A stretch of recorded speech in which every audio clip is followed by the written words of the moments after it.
ನಮಸ್ಕಾರ ವೀಕ್ಷಕರೇ, supreme TV ನ್ಯೂಸ್ಗೆ ಸ್ವಾಗತ. ನಾನು ಅಶ್ವಥ್.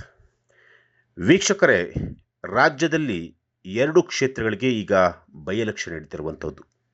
ಒಂದು ದಾವಣಗೆರೆ ವಿಧಾನಸಭಾ ಕ್ಷೇತ್ರ, ಮತ್ತೊಂದು ಬಾಗಲಕೋಟೆ ವಿಧಾನಸಭಾ ಕ್ಷೇತ್ರ.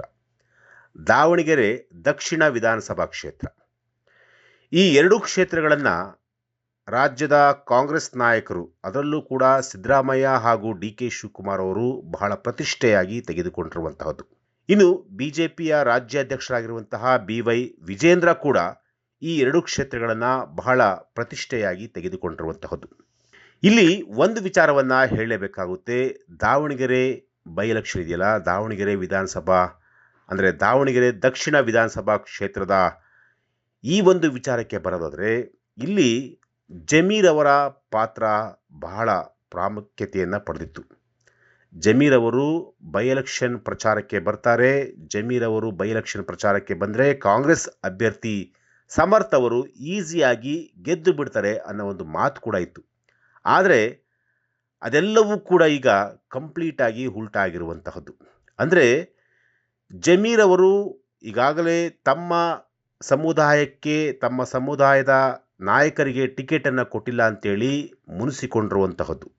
ಜೊತೆಗೆ ಎಸ್ ಮಲ್ಲಿಕಾರ್ಜುನ್ ಅವರು ಜಮೀರ್ ಅವರ ಮೇಲೆ ಏಕವಚನದಲ್ಲಿ ಮಾತುಗಳನ್ನು ಆಡಿರುವಂತಹದ್ದು.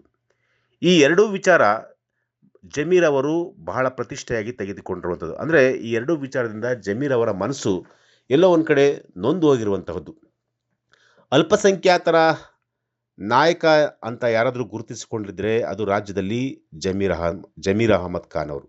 ಸಲೀಂ ಇರ್ಬೋದು, ರಿಜ್ವಾನ್ ಇರ್ಬೋದು, ಇವರೆಲ್ಲರೂ ಇದ್ದರೂ ಕೂಡ ಅಲ್ಪಸಂಖ್ಯಾತರ ನಾಯಕ ಅಂತ ಯಾರಾದರೂ ಇದ್ದರೆ ಅದು ಜಮೀರ್ ಅಹಮದ್ ಖಾನ್ ಅವರು. ಆದರೆ ಜಮೀರ್ ಅಹಮದ್ ಖಾನ್ ಅವರು ದಾವಣಗೆರೆ ಕ್ಷೇತ್ರಕ್ಕೆ ಇಲ್ಲಿವರೆಗೂ ಕೂಡ ಕಾಲಿಟ್ಟಿಲ್ಲ. ನಾಮಪತ್ರ ದಿನದಲ್ಲೂ ಕೂಡ ಜಮೀರ್ ಅಹಮದ್ ಅವರು ಬರಲಿಲ್ಲ.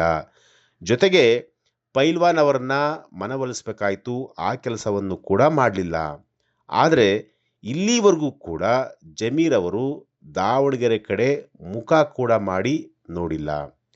ಈ ಎಲ್ಲ ಬೆಳವಣಿಗೆಗಳನ್ನು ನೋಡ್ತಾ ಇದ್ದರೆ ಎಲ್ಲೋ ಒಂದು ಕಡೆ ಕಾಂಗ್ರೆಸ್ನ ಅಭ್ಯರ್ಥಿ ಸಮರ್ಥ್ ಅವರು ಸೋತು ಬಿಡ್ತಾರಾ? ಸಿದ್ದರಾಮಯ್ಯ ಅವರು ಒಂದು ಮಾತು ಹೇಳಿದರು, ಜಮೀರ್ ಅಹಮದ್ ಖಾನ್ ಅವರು 5ನೇ ತಾರೀಕು ಬರ್ತಾರೆ. ಅವರು ಬಂದಾದಮೇಲೆ 5ನೇ ತಾರೀಕು ದಾವಣಗೆರೆಯಲ್ಲಿ ಪ್ರಚಾರವನ್ನು ಮಾಡ್ತಾರೆ. 6 ಮತ್ತು 7ನೇ ತಾರೀಕು ಬಾಗಲಕೋಟೆಯಲ್ಲಿ ಪ್ರಚಾರ ಮಾಡ್ತಾರೆ ಅನ್ನೋ ಒಂದು ಮಾತನ್ನು ಸ್ವತಃ ಸಿದ್ದರಾಮಯ್ಯವರೇ ಹೇಳಿದರು. ಸದ್ಯ ಅವರು ಕ್ಯಾಲಿಕಟ್ನಲ್ಲಿದ್ದಾರೆ. ಅಂದರೆ ಕೇರಳದಲ್ಲಿ ಚುನಾವಣೆ ಕೂಡ ನಡೀತಾ ಇದೆ. ಸೊ ಹಾಗಾಗಿ ಚುನಾವಣೆ ಅಲ್ಲಿಯೂ ಕೂಡ ಬಹಳ ಇಂಪಾರ್ಟೆಂಟು. ಅದನ್ನು ಮುಗಿಸಿ ಇಲ್ಲಿ ಬರ್ತಾರೆ ಅನ್ನೋ ಒಂದು ಮಾತನ್ನು ಹೇಳಿದರು. ಅಷ್ಟೇ ಅಲ್ಲ, ಕೆ.ಸಿ. ವೇಣುಗೋಪಾಲ್, ರಾಷ್ಟ್ರೀಯ ಕಾಂಗ್ರೆಸ್ ಸಂಘಟನಾ ಪ್ರಧಾನ ಕಾರ್ಯದರ್ಶಿಯಾಗಿದ್ದಂತಹ ಕೆ.ಸಿ. ವೇಣುಗೋಪಾಲ್ ಕೂಡ ಇದೇ ಮಾತನ್ನು ಹೇಳಿದರು. ಜಮೀರ್ ಅಗತ್ಯತೆ ತುಂಬ ಇದೆ ಕೇರಳದಲ್ಲಿ. ಸೊ ಹಾಗಾಗಿ ಜಮೀರು ಇಲ್ಲಿರ್ತಾರೆ ಅನ್ನೋ ಒಂದು ಮಾತನ್ನು ಕೂಡ ಹೇಳಿದರು. ಆದರೆ ಈ ಎಲ್ಲ ಬೆಳವಣಿಗೆಗಳನ್ನು ಸೂಕ್ಷ್ಮವಾಗಿ ಗಮನಿಸ್ತಾ ಇದ್ದರೆ ಇಲ್ಲಿ ಜಮೀರ್ ಅಹಮದ್ ಖಾನ್ ಅವರು ಖಂಡಿತವಾಗ್ಲೂ ದಾವಣಗೆರೆಗೆ ಬರೋಲ್ಲ ಅನ್ನೋದು ಈಗ ಕನ್ಫರ್ಮ್ ಆಗಿರೋದು. ದಾವಣಗೆರೆಯಲ್ಲಿ ನೀವು ನಂಬಲ್ಲ, 80,000 ಜನ ಮುಸ್ಲಿಮರಿದ್ದಾರೆ. 80,000 ಜನ. ಆ ಮುಸ್ಲಿಂ ಓಟ್ಗಳೇನಿದಾವಲ್ಲ ಅದೆಲ್ಲವೂ ಕೂಡ ಕೈ ಪಕ್ಷಕ್ಕೆ ಸೇರಿರುವಂಥದ್ದು. ಅಂದರೆ ಅವರು ಯಾವ ಪಕ್ಷಕ್ಕೆ ಬೇಕಾದ್ರೂ ಓಟ್ ಹಾಕ್ಬೋದು. ಆದರೆ ಕಾಂಗ್ರೆಸ್ ಪಕ್ಷಕ್ಕೆ ಅತಿ ಹೆಚ್ಚು ಓಟ್ಗಳನ್ನು ಮುಸ್ಲಿಮರು ಹಾಕುವಂತಹ ಒಂದು ಸಂಸ್ಕೃತಿ ಈ ಹಿಂದೆಯಿಂದಲೂ ಕೂಡ ದಾವಣಗೆರೆಯಲ್ಲಿ ಬಂದಿರುವಂತಹದ್ದು.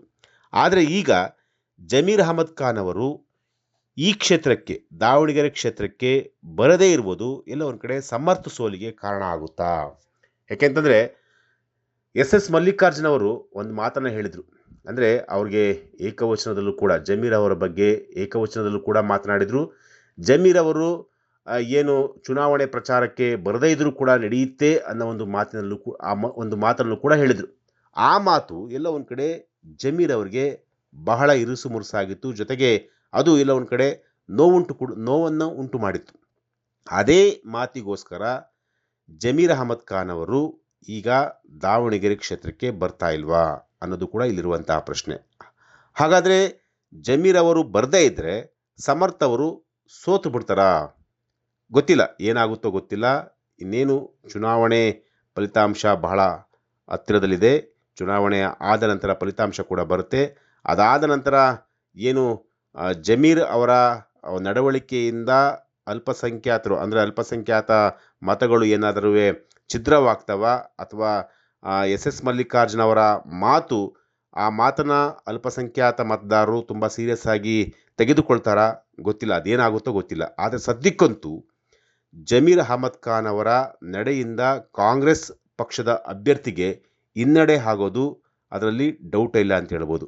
ಜೊತೆಗೆ ಇಮ್ರಾನ್ ಪಾಷಾ ಅವರು ಅಂದರೆ ಕಾರ್ಪೊರೇಟರ್ ಆಗಿದ್ದಂತಹ ಇಮ್ರಾನ್ ಪಾಷಾ ಅವರು ಕೂಡ ಒಂದು ಮಾತನ್ನು ಹೇಳಿದರು. ಅಂದರೆ ಜಮೀರ್ ಪರವಾಗಿ ಮಾತನಾಡಿದರು.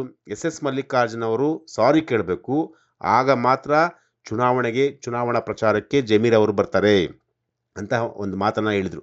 ಆದರೆ ಎಸ್ ಮಲ್ಲಿಕಾರ್ಜುನ್ ಅವರು ಇಲ್ಲಿವರೆಗೂ ಕೂಡ ಒಂದು ಕ್ಷಮೆಯನ್ನು ಕೇಳುವಂತಹ ಒಂದು ಕೆಲಸವನ್ನು ಕೂಡ ಮಾಡಿಲ್ಲ. ಜೊತೆಗೆ ಜಮೀರ್ ಬರದೇ ಇದ್ರೂ ಪರವಾಗಿಲ್ಲ ಅನ್ನೋ ಒಂದು ಮಾತನ್ನು ಹೇಳಿರುವಂಥದ್ದು.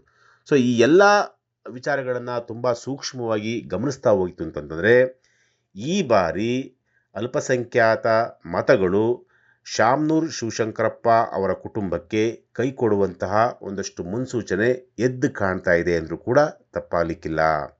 ಈಗಾಗಲೇ ಸಿದ್ದರಾಮಯ್ಯವರು ಅಂದರೆ ಜಮೀರ್ ಅಹಮದ್ ಖಾನ್ ಅವರು ಸಿದ್ದರಾಮಯ್ಯ ಅವರಿಗೆ ಎಷ್ಟೇ ಆಪ್ತರಾಗಿದ್ದರೂ ಕೆಲವೊಂದು ಮಾತುಗಳನ್ನು ಜಮೀರ್ ಅಹಮದ್ ಖಾನ್ ಅವರು ಸಹಿಸೋದಿಲ್ಲ ಅನ್ನೋದಕ್ಕೆ ಇದೊಂದು ಎಕ್ಸಾಂಪಲ್ಲು. ಏಕೆಂತಂದರೆ ರಾಜ್ಯದಲ್ಲಿ ಅಲ್ಪಸಂಖ್ಯಾತ ನಾಯಕ ಅಂತ ಯಾರಾದರೂ ಗುರುತಿಸಿಕೊಂಡಿದ್ರೆ ಅದು ಜಮೀರ್ ಅಹಮದ್ ಖಾನ್ ಅವರು. ರಿಜ್ವಾನ್ ಇರ್ಬೋದು, ಸಲೀಂ ಇರ್ಬೋದು, ಯಾರೇ ಇದ್ದರೂ ಕೂಡ ಜಮೀರ್ ಅವರ ಮಾತನ್ನು ಇಡೀ ಅಲ್ಪಸಂಖ್ಯಾತ ಸಮುದಾಯ ಕೇಳುತ್ತೆ. ಜಮೀರ್ ಅವರು ಇಂಥ ನಾಯಕನಿಗೆ, ಇಂಥ ಅಭ್ಯರ್ಥಿಗೆ ನೀವು ವೋಟ್ ಹಾಕಿ ಅಂತ ಏನಾದರೂ ಒಂದು ಮಾತನ್ನು, ಒಂದು ಸಂದೇಶವನ್ನು ಕೊಟ್ಟರೆ ಆ ಮಾತನ್ನು ಚಾಚು ತಪ್ಪದೆ ಅವರ ಸಮುದಾಯ ಕೇಳುತ್ತೆ.